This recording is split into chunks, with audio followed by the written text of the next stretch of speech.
ఇక్కడ చూసినట్లయితే చైనాలో డీప్సీక్ ఏఐని డెవలప్ చేసింది ఒక పెద్ద కంపెనీ కాదు, ఒక పేరున్న కంపెనీ కాదు, ఒక చిన్న స్టార్ట్అప్ కంపెనీ. 200 మెంబర్స్ ఉన్నటువంటి ఒక చిన్న కంపెనీకి ఈ డీప్సీక్ ఏఐని డెవలప్ చేసింది.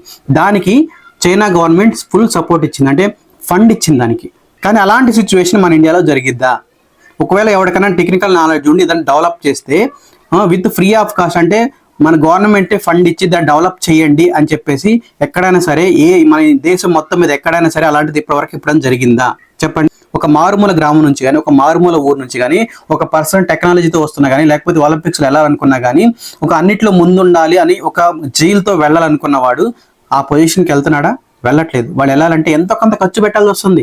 రాజకీయ నాయకులకు, లేకపోతే మధ్యలో ఉన్నటువంటి సెలక్షన్ కమిటీ మెంబర్స్కో, లేకపోతే మధ్యలో ఉన్నటువంటి చాలా మందికి ఈ డబ్బు ముట్టలు చెప్పాలి.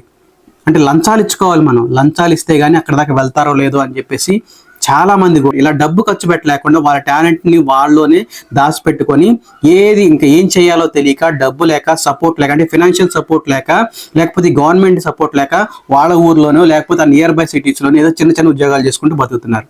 అంటే మన టెక్నాలజీ, అంటే మన తెలివితేటల్ని మనమే ఇక్కడే తొక్కేసుకుంటున్నాం.